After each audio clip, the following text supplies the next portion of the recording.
Waalaikumsalam. Mari Bandi, silakan dulu. Ya. Bagaimana kabar? Alhamdulillah baik, terima kasih. Ya. Baik Bandi, saya mohon maaf ya, menyita waktunya sedikit. Kita bincang-bincang lah, santai saja ya.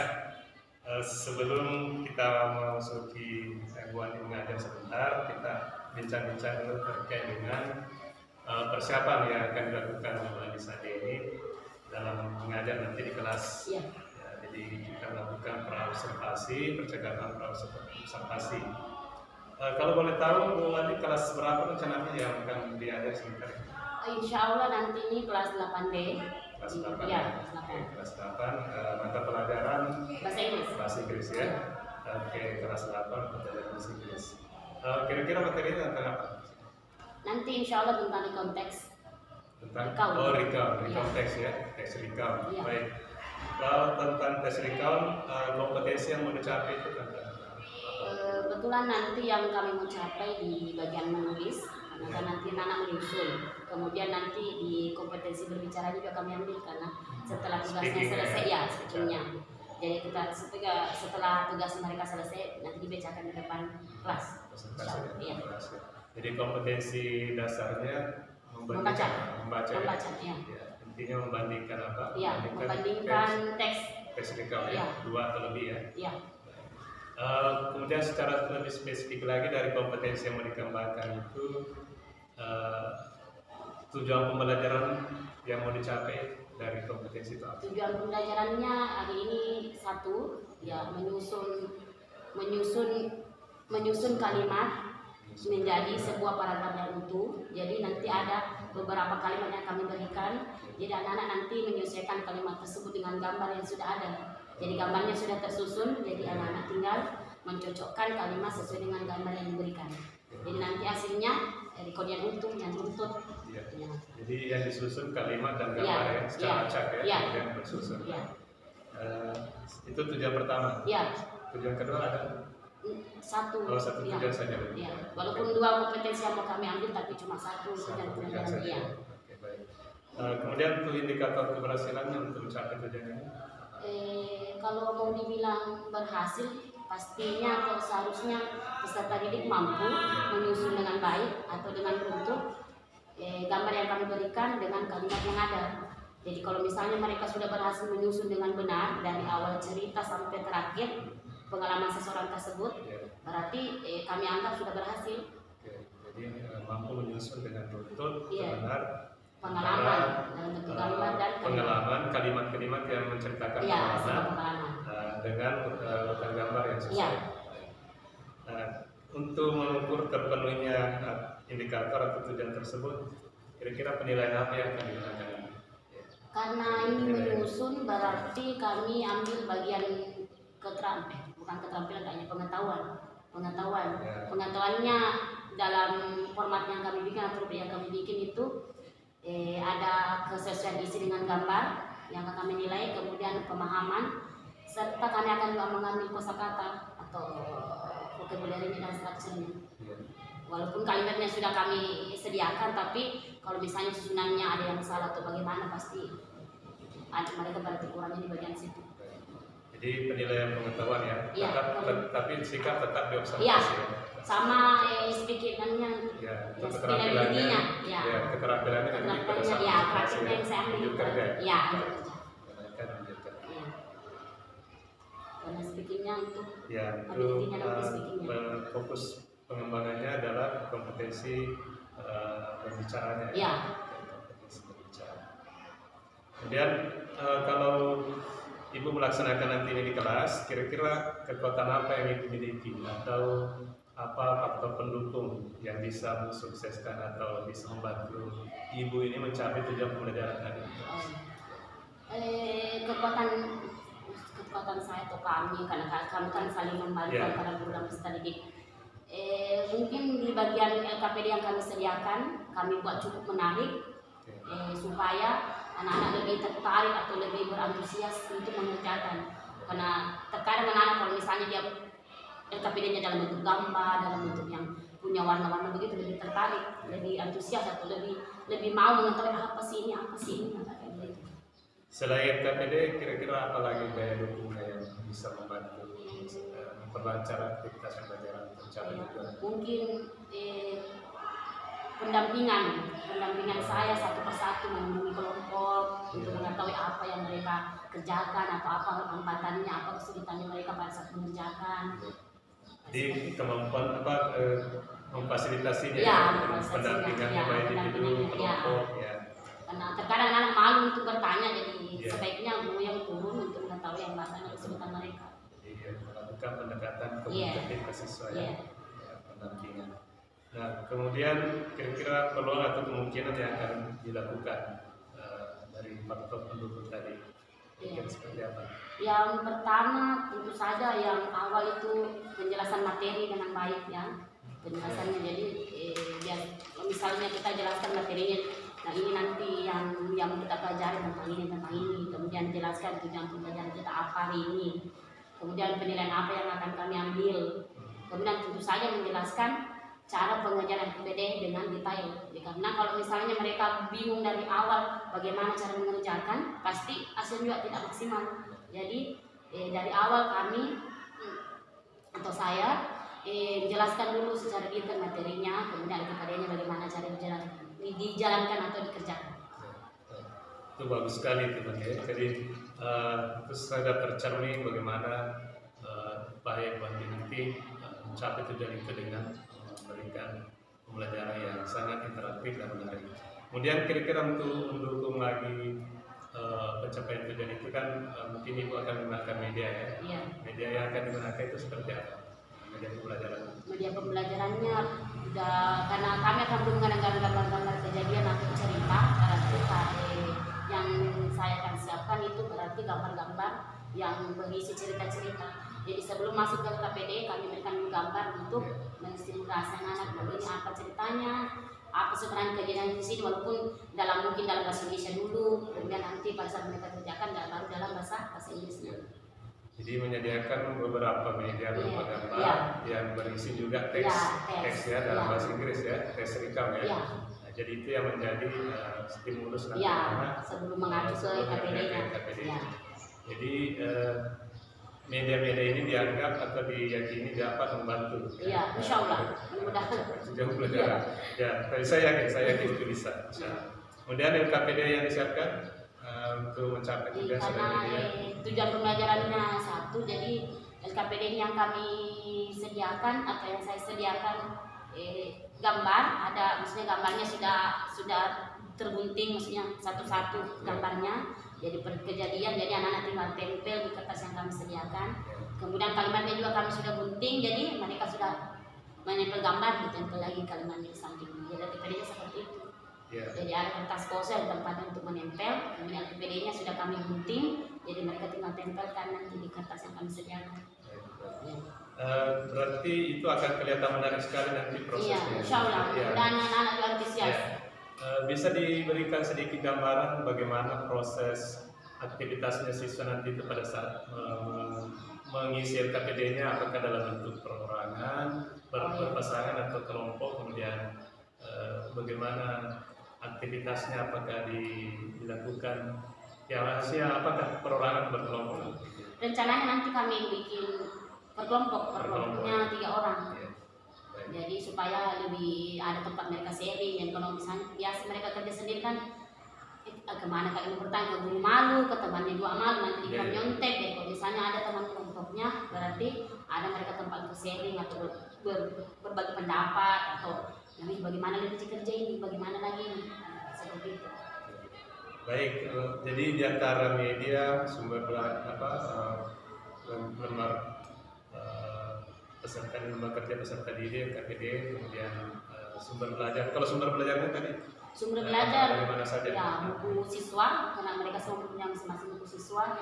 Kemudian tentu saja internet, karena kalau misalnya biasa mereka mengartikan atau mentranslatekan, biasanya kami butuh internet atau kamus, nanti kami sediakan juga kamus insya Allah. Jadi sumber belajar yang disiapkan selain buku paket, buku siswa, buku guru, juga ada tadi berupa selebaran teks ya, isi gambar juga, kemudian ada juga yang mencari informasi atau bahan bacaan di internet ya, itu sumber belajarnya seperti itu ya. berarti itu sudah menyediakan variasi sudah. Iya. Ya. Baik, jadi di antara tadi sumber belajar, media, LKPD, kemudian aktivitas pelajaran ya. Ya, mungkin ada satu atau beberapa di antaranya mau menjadi fokus pengembangannya nanti. Fokus pengembangan, kalau misalnya hasil akhirnya mau dilihat pastinya di LKPD-nya, fokus pembelajarannya atau fokus observasinya nanti di bagian LKPD. Karena di situlah nanti kita lihat hasilnya anak, apakah dia mengerti atau tidak dari materi tersebut, atau sudah paham atau tidak petunjuk yang kita kasih. Namun tetap mungkin juga di aktivitasnya ya, proses aktivitas. Oh ya, prosesnya juga, karena tidak mungkin kita dapat hasil kalau prosesnya tidak berjalan dengan semestinya. Jadi prosesnya, jadi nanti kalau misalnya kemampuan berbicaranya selain dari presentasinya di depan, mungkin pada saat proses bisa juga kita ambil apakah ada yang bertanya atau ada yang sharing pengalamannya atau bagaimana. Ya, luar biasa. Semakin menarik ini Mbak ya.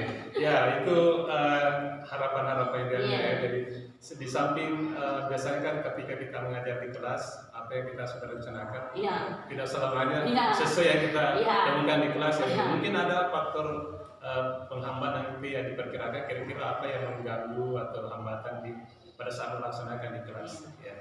Hambatan yang paling utama sih sebenarnya kemampuan awal anak. Jadi kalau misalnya kayak kosakata mereka masih kurang, apalagi kan baru kelas 8 SMP.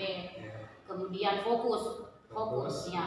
Fokusnya anak-anak itu kan mungkin 5 menit ke depan perhatikan, tapi 5 menit kemudian cerita atau bagaimana. Makanya yang paling menjadi hambatan itu menurut saya itu yang pertama ya vocabnya atau kemampuan anak dari awal, kemudian fokus anak atau peserta didik ketika kami menjelaskan atau ketika dia mengerjakan.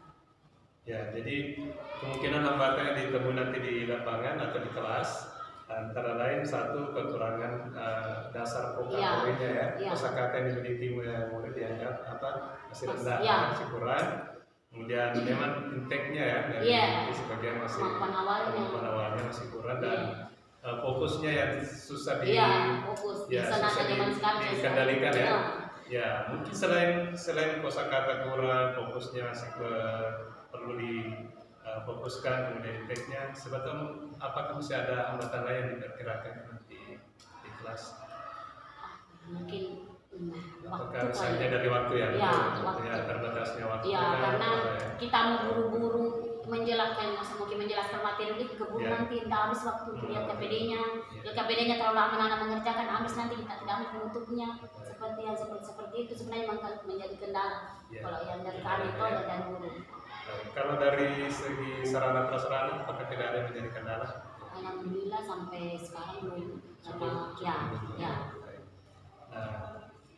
Kalau kembali tadi ke permasalahan yang mungkin dihadapi atau kendala tentang kosakata ini, Bandi, kira-kira bagaimana cara Bu Andi ini mengantisipasi atau mengembangkan kemampuan kosakata untuk mengatasi ini? Kalau cara sebenarnya kalau anak disuruh menghafal sekarang mungkin hafal itu hari, cuma besoknya ketika ditanya lagi pasti ada yang kelupaan atau bagaimana. Jadi sampai sekarang saya juga belum dapat teknik yang betul-betul manjur untuk menambah kosakata. Tapi setidaknya kalau misalnya mereka menghafal 2 kata atau 3 kata dalam sehari, mungkin ada perbedaan. Pasti ada yang tinggal, tidak mungkin terlupa semua.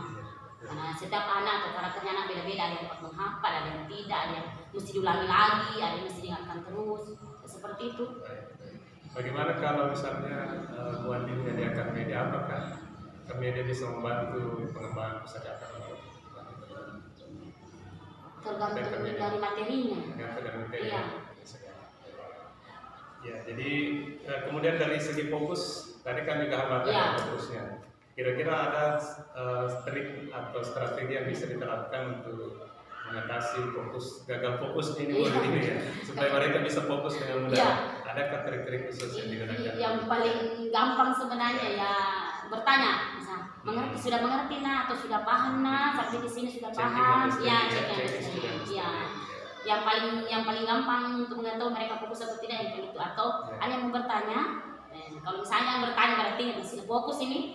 Kalau misalnya sudah blank atau berarti tidak fokus lagi. Oke, selain bertanya mungkin ada teknik lain lagi yang bisa teknik apa ya? pemberian speaking gitu. Speaking ya, Ya. bisa ya. Jadi speaking juga mungkin bisa. Ya. Ya, itu untuk fokusnya. Ya. Dan kalau pengelola waktu kira-kira bagaimana? Pengelolaan waktu ini yang saya belum dapat. Ya. Maksudnya saya panjangkan di bagian materi, takutnya penutupnya tidak kesampaian.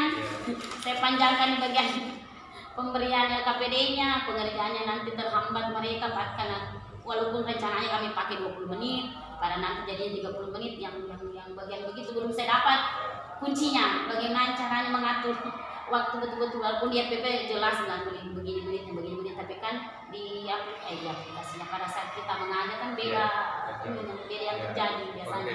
Iya. Apakah nanti penutupnya tinggal sedikit ya? Yang jelas inti pembelajarannya atau kegiatan intinya tercapai dengan baik, maka itu yang bisa tercapai. Baik, jadi saya kira solusinya Ibu Dian sudah cukup bagus mengantisipasi kekurangan waktu, kekurangan kosakata dan fokusnya. Dan itu luar biasa bagi saya salut gitu ya. Kemudian mungkin dari KPD-nya tadi aktivitas pembelajarannya, kemudian sumber belajar dan media yang menjadi prioritas lagi apa selain dari aktivitas pembelajaran? Yang menjadi fokus prioritasnya. Pembelajaran. Di bagian penilaian ya. Ya. Di bagian penilaian. Iya, penilaian fokus. Jadi setelah namanya selesai mengajarkan PD, jadi kita boleh bersama-sama, lebih bagus sebenarnya kalau misalnya waktunya luang, mereka membacakan masing-masing di kelas, kemudian kami minta kelompok lain untuk menanggapi apakah sudah benar atau tidak. Kemudian kemampuan berbicaranya bisa juga kita nilai di situ, jadi bisa kita fokuskan juga di nilainya untuk speaking ability-nya. Kemudian ya semacam kayak begitulah. Bagaimana cara untuk supaya penilaian ini terdokumentasi dengan baik, maksudnya apakah rubriknya menyediakan penilaian. Nah, kemudian untuk mencapai itu strategi pembelajaran diterapkan atau pendekatan atau metode apa yang digunakan? Metodenya ini discovery learning. Discovery ya. Iya. Strateginya ya pembentukan kelompok kayak begitu, membaca, mempresentasikan langsung. Jadi ada pembentukan kelompok dan ada presentasi. Yang presentasi di akhir itu. Nah, kemudian bagaimana komitmen Ibu Andi untuk melaksanakan pembicaraan kita ini nanti di kelas? Bagaimana komitmennya? Pakai yakin insya Allah. Semangat ya. Ya, berusaha yang terbaik. Apa hasilnya nanti insya Allah maksimal atau ya nanti di setelah saya jalankan nanti kita lihat. Sudah ada tekad untuk membuat insya Allah. Tekadnya soal bulan. Betul. Apa nanti tinggal setengah kok dalam kelas kalau. Saya optimis tetap. Pasti lebih baik lagi nanti di kelas. Iya. Kemudian dukungan apa saja yang dibutuhkan ini supaya betul-betul apa yang direncanakan ini benar-benar bisa tercapai. Yang pertama pastinya dukungan murid. Ya, dukungan murid dari saya. Dukungan murid ya. Dukungan murid Ya. kemudian kayak sarana prasarana pastinya sekolah selalu menyediakan. Kemudian jaringan-jaringan yang ada di sekolah, jaringan internet, jaringan biasa bantuan dari spot teman biasa, kayak begitu yang mendukung. Oke. Saya sangat penasaran ini, sudah tidak sabaran lagi melihat di kelas ini hasilnya ini. Betul-betul saya sudah dapat gambaran bayang wah luar biasa nanti bisa di kelas dan saya yakin. Nah, kira-kira kapan ini dan kapan dilaksanakan? Insya Allah besok di hari Sabtu, jam terakhir insya Allah. Kemudian siapa saja yang bisa membantu Ibu atau dukungan atau pihak mana saja yang bisa membantu melaksanakan ini? Yang biasanya, misalnya kasih jawab boleh. Biasa juga kepala sekolah bertanya bagaimana pembelajaran tadi, bagus ya anak kelas biasa. Baik, luar biasa sekali ini Bu Andi. Saya sangat mudah-mudahan ya sesinya juga bagus. Tertantang, tertarik dan saya betul-betul termotivasi melihat Ibu Andi semangat sekali.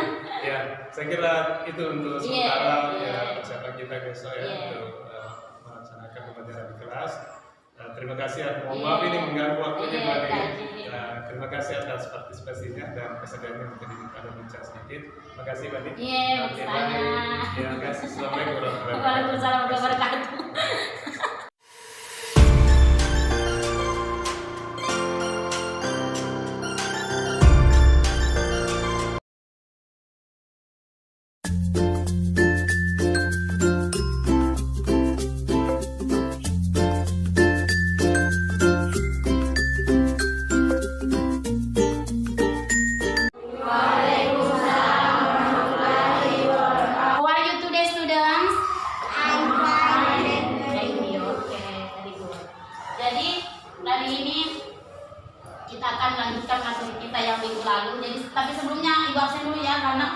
saya lihat ini banyak yang tidak hadir hari ini, ya. Oke, Alfian. Andi Astrid. Anugrah. Dinda. Ella. Elsa. Tambah 1 sama dengan 2. 2 ditambah 2 sama dengan 4. 4 ditambah 4 sama dengan 8. 8 ditambah 8 sama dengan 16. Oke, bisa ayo dong yang sedikit. Walaupun ini jam-jam kering kalian usir bisa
konteks. Ada yang masih nanya ini apa? Ini konteks tentang apa?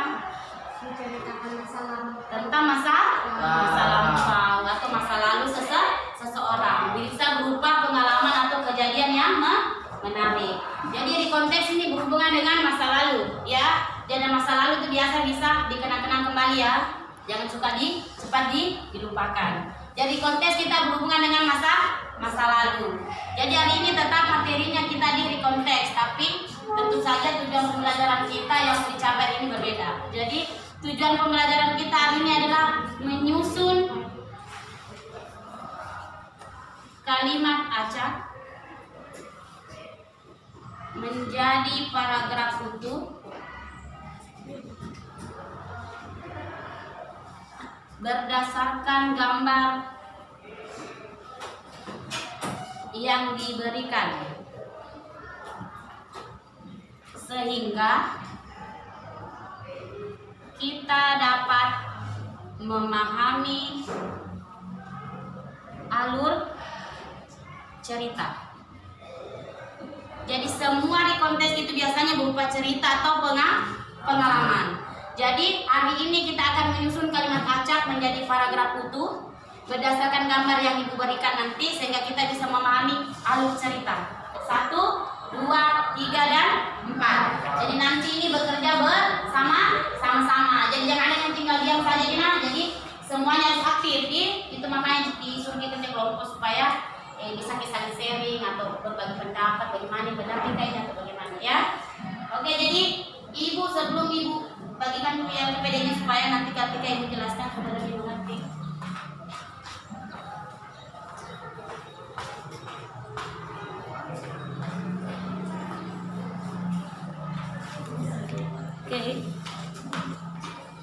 Oke.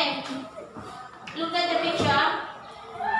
Jadi dilihat Windowsnya semua sudah diperhatikan. Lu beli kapan tak uangnya nanti?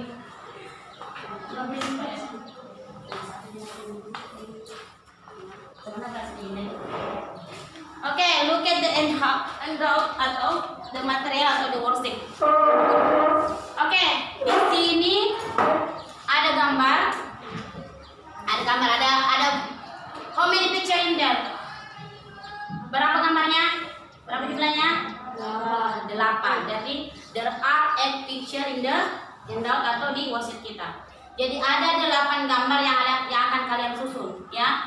Kemudian kalimatnya juga tersedia ada 8 8 kalimat atau ada 8 kotak kalimat di sini. Jadi tugasnya nanti kalian adalah menggunting yang ini ya, digunting satu persatu, jangan digabungkan guntingnya ya, jadi satu persatu gambarnya digunting. Kemudian ditempel di kertas yang akan diberikan, yang ini ya, ditempel berurut ke bawah ya nak, berurut ke bawah ya, jangan ke samping nanti kalimatnya tidak bisa ditempel di sampingnya. Jadi berurut ke bawah. Kemudian di sini kasih judul recount text ya. Kemudian gambarnya disusun ke bawah sesuai ini. Jadi kalian kira-kira yang gambar pertama itu apa, gambar kedua apa, kalian lihat runtutannya nanti ya. Kemudian setelah ditempel gambarnya, ditempellah kalimatnya di sampingnya. Ya, kalau misalnya ada kata-katanya atau ada kalimatnya yang tidak kita mengerti atau kita gunakan, ini ada kamus boleh dipakai, atau kalau ada HP-nya boleh dipakai juga untuk mentranslate. Biasanya anak itu HP-nya tersedia dengan Google Translate-nya ya. Kalau mau pakai kamus, ibu juga punya kamus di sini ya. Jadi silakan dipakai. Oke, dari penjelasan worksheet-nya sudah dimengerti atau tidak? Sudah paham? Apa yang mau dikerjakan sudah? Oke, jadi yang pertama mau dikerjakan apa? Menggunting. Jadi apanya mau digunting dulu? Ya, gambarnya jangan digunting kalimatnya dulu, nanti terhambur ya. Jadi yang pertama kita gunting adalah gambar. Jadi setelah gambarnya kalian tempel, baru digunting kalimatnya supaya tidak kacau atau tidak hilang-hilang lagi. Karena biasa kalau sudah digunting ini hilang atau kemana? Ya. Jadi yang paling pertama kalian gunting adalah gambar dan tempel di sini. Oke? Didapat ini, dipaham? Oke. Oke, ibu bagikan kertasnya ya, supaya bisa dikerja. Jadi satu kelompok cukup satu kertas. Walaupun gambarnya dua ibu kasih. Nanti ibu kasih jadi gantian pakai. Kalian berikan cuma.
name is Dinda Nuralisa. My name is Anugerah Olivia Humaira. My name is Natasha Natasha. We from Group 4 and we want to present our assignment. 1. At 11:05 in the morning. 2. My father went to the bookstore by car. 3. My father entered the bookstore in a mall. 4. Then he looked for the book which he wanted to buy. 5.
Oke, sekarang kita Ibu baca untuk kalian menangnya. Silakan diperiksa tugasnya. Apakah sudah benar atau tidak sesuai dengan yang Ibu baca. Oke, yang pertama the first picture atau the bookstore in the mall. Then he looked for the book which he want to buy. After he got the book that he want, he went to the cashier to pay for the book. Kemudian after that my father went ke rumah. Oke, sudah benar semua? Sudah. Oke, jadi diperhatikan coba kalimat-kalimat yang ada di situ. Yang menunjukkan bahwa itu adalah di konteks adalah di bagian kata kerjanya. Semua kata kerjanya adalah dalam bentuk apa? Kata kerja pertama atau kedua? Kalau past tense kita pakai kata kerja berapa? Pertama atau kedua? Yang diperhatikan kata kerjanya. Yang menunjukkan dia recon itu dari kata kerjanya. Dia pakai kata kerja kedua. Semua kata kerjanya dalam bentuk past tense. Coba dilihat. Yang pertama, enter. Enter kalau satunya itu adalah sudah pakai ed di belakangnya. Di sini ada ed-nya menunjukkan dia kata kerja kedua. Kemudian went, semestinya go kalau dia kata kerja pertama.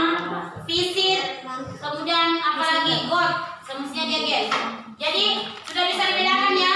Kalau misalnya ada sebuah cerita yang semuanya bentuk past tense kata kerjanya, kemungkinan besar itu adalah di konteks ya. Oke, semuanya sudah naik dengan bagus. Walaupun tadi ada yang malu, ada yang ketawa, semua bagian dari proses ya. Karena tidak mungkin kita langsung pintar seketikanya. Semua butuh proses. Oke, sebelum Ibu tutup, Ibu ucapkan terima kasih untuk hari ini ya. Jadi thank you for your all attention. Jadi untuk kerjasamanya juga. Jadi hari ini kita sudah mengerjakan LPD yang disediakan. LPD-nya berupa menyusun kalimat acak atau gambar acak yang kalian susun menjadi sebuah cerita. Jadi cerita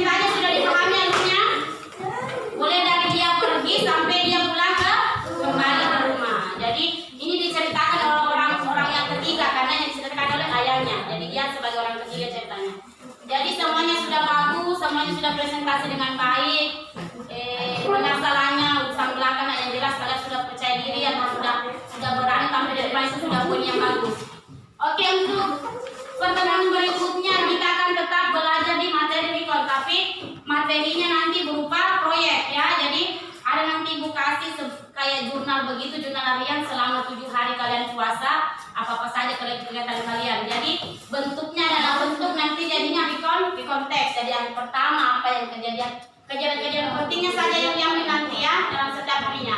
Jadi nanti kayak buku harian. Biasa dengar diary. Ya, biasa juga pasti yang dari SD kita itu tulis apa itu namanya diary.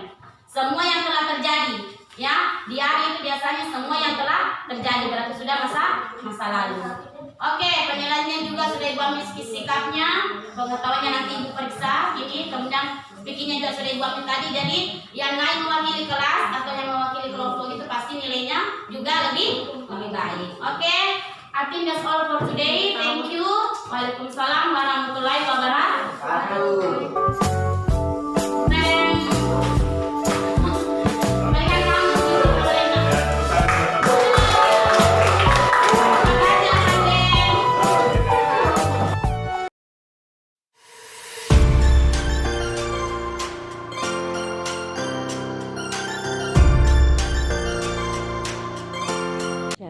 Baik, bismillahirrahmanirrahim. Assalamualaikum warahmatullahi wabarakatuh.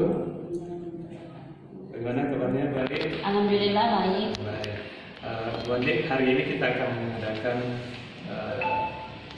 percakapan pasca observasi ya. Hari ini kita didampingi oleh Ibu pengajar praktik, Ibu Stiana, CDGF. Kita akan mendalami hasil pelaksanaan pembelajaran yang telah kami observasi kemarin. Bagaimana perasaan Bu Andi setelah membuka pembelajaran kelas? Kalau namanya mengajar pasti harus dalam keadaan senang ya, baik sebelumnya atau setelahnya. Kemudian tentu saja setelah mengajar rasa tertantang untuk melakukan yang lebih baik pasti muncul.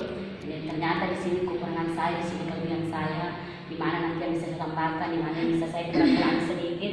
Jadi rasa seperti itu yang muncul. Jadi di pembelajaran berikutnya diubah atau ditambahkan, dikasih atau dilepas kembali.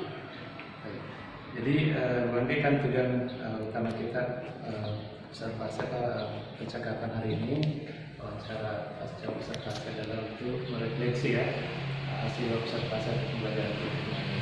Nah, kira-kira di bagian mana dalam proses pembelajaran yang kemarin dilakukan Bu Andi ini, di bagian mana yang dianggap sudah baik pengembangannya?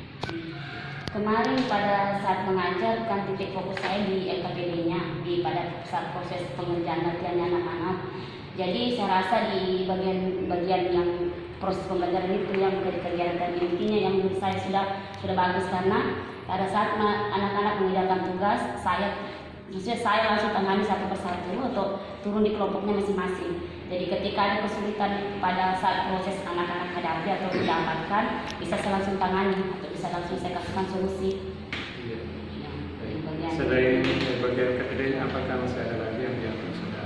di bagian pada saat proses kalau anak-anak di depan kelas untuk menjelaskan hasil pembelajaran mereka. Iya, presentasinya. Iya, untuk bagian presentasi hasil.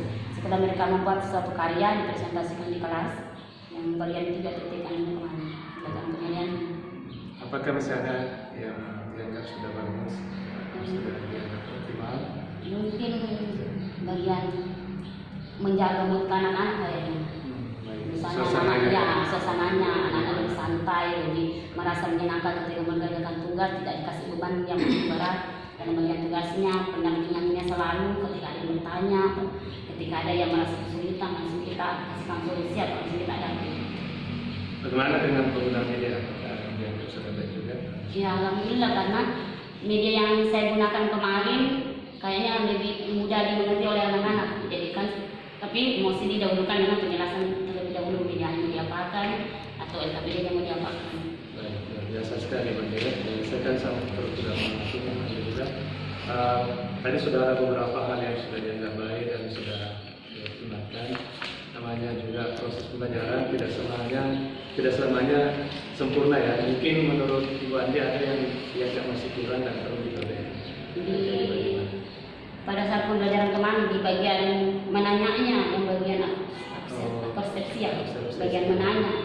Iya, kemampuan bertanya anak-anak kayaknya tidak terlalu terasa atau muncul tidak muncul sama sekali, tidak terarah, maksudnya kayak begitu, tidak terarah pertanyaan anak saya. Mungkin cara saya juga memancing mereka atau pertanyaan memancing saya tidak terlalu bagaimana, makanya mereka juga tidak terlalu respon untuk bertanya. Dan kemudian ketidakpercayaan diri mereka juga kayaknya nomor satu, tidak mesti malu bertanya atau takut salah bertanya. Selain kurang percaya diri dan kurang tersendiri, kira-kira apakah masih ada penyebab lain sehingga murid ini kurang mahir dalam menentukan pertanyaan? Kayaknya kekurangannya anak itu merangkul pertanyaan. Iya, kemampuan literasinya kayaknya masih kurang di mereka. Jadi ketika mereka membuat pertanyaan, disitulah mereka ragu apakah pertanyaan saya sudah benar sebetulnya, apakah pertanyaan saya sudah benar angkanya. Makanya mereka ragu dan mereka tidak percaya diri untuk bertanya. Ya, baik, terima kasih. Untuk meningkatkan kepercayaan diri anak untuk bertanya, kemudian meramunya dengan struktur yang baik, kira-kira apa yang bisa dilakukan ke depan? Yang paling utama pasti murid etis ya. Lebih banyak latihan. Ya. Jadi semakin lama kita ketemu sama anak, semakin dilatih dalam berguna atau misalnya kita bertanya. Kemudian kami jadi pihak guru juga memberikan pertanyaan pematik yang menarik sehingga muncullah ide mereka yang baru. Oh, ternyata kalau dikasih pertanyaan seperti ini, tak bisa bertanya lebih lanjut tentang ini. Jadi ada istilah semakin biasa kita lakukan, semakin bisa kita lakukan. Jadi semakin sering kita latih, semakin bisa kita lakukan nanti. Selain dari kemampuan bertanya, apakah masih ada hal yang dianggap kurang kemarin? Pada saat presentasi, Ya. kalau bahasa Inggris kan anak-anak fleksinya yang kurang, sensasinya yang kelancaran pada saat berbicaranya. Pada saat mereka ragu lah, benar begini cara pengucapan sebenarnya tidak, makanya agak ragu-ragu disuruh presentasi dalam bahasa Inggris. Itu oleh bahasa Indonesia mungkin berani karena bahasanya sendiri. Kalau bahasa Inggris kan bisa ada pengucapan nanti kita lihat nanti sama teman-teman atau bagaimana. Jadi di bagian presentasi juga itu yang kayaknya harus lebih solusinya nanti supaya anak-anak lebih berani naik presentasi karena satu orang yang berani naik dan betul-betul pede dia angkat tangan sendiri untuk naik sampai duduk. Itu masalah sebenarnya kalau bahasa Inggris. Presentasi menurut Wani kira-kira bagaimana cara meningkatkan kemampuan presentasi? Iya, itu yang sampai sekarang Kak. Kalau dikasih vocabulary yang banyak untuk dihapus supaya bagus tulisannya seperti itu yang dikasih kata misalnya apa ingat tulisannya seperti itu kita seperti itu boleh dilakukan insya Allah nanti. Kira-kira kapan dilakukan ini? Kalau misalnya anggaplah pertemuan berikutnya atau setelah jadi yang sedikit bisa dilakukan untuk perbaikan seperti itu. Adakah pihak-pihak yang dilibatkan, siapa-siapa pihak yang bisa dilibatkan? Pastinya teman sejawat sama kepala sekolah boleh kita ke sekolah yang bahasa Inggris. Oh iya, baik, terbiasa. Iya. Oke, jadi selain tadi kemampuan bertanya, kemampuan presentasi, bagaimana dengan proses penilaiannya? Apakah ada kendala di situ? Alhamdulillah kemarin hasilnya anak-anak alhamdulillah bagus semua karena kemarin kan anak-anak menyusun kalimat recount kayaknya. Susunannya bagus karena sudah tersedia gambarnya dan mereka tinggal menyusun kayak mana benar semua taruhan kejadiannya. Susunannya benar semua, nggak ada yang salah. Kemudian mereka sudah pahami ceritanya kalau recount itu ternyata pengalaman seseorang dari awal sampai terakhir dia pulang dari rumahnya. Pokoknya kalau masalah penilaiannya sama LKPD-nya kayaknya ya berhasil anak-anak baik. Iya. Iya. Oke, baik, struktural dan segi penilaian dan prosesnya sudah yang menjadi fokus pengembangannya ke depan. Kira-kira ini tadi mungkin presentasi. Iya, bagian presentasinya anak sama bagian mananya. Kemudian bagaimana dengan bahan ajar dan media yang digunakan, apakah bisa berfokus pengembangan lagi? Iya, kalau misalnya nanti nih kalau berikutnya saya kayaknya nanti nih media yang saya gunakan harus di apa namanya ditambah kayaknya bagian contoh-contoh peristiwanya atau kejadian contoh-contoh di konteks itu harus diperbanyak supaya pada anak-anak juga punya referensi yang berbeda. Kalau kejadian ini begini ceritanya, kalau kejadian ini begini ceritanya. Baik. Ya, luar biasa sekali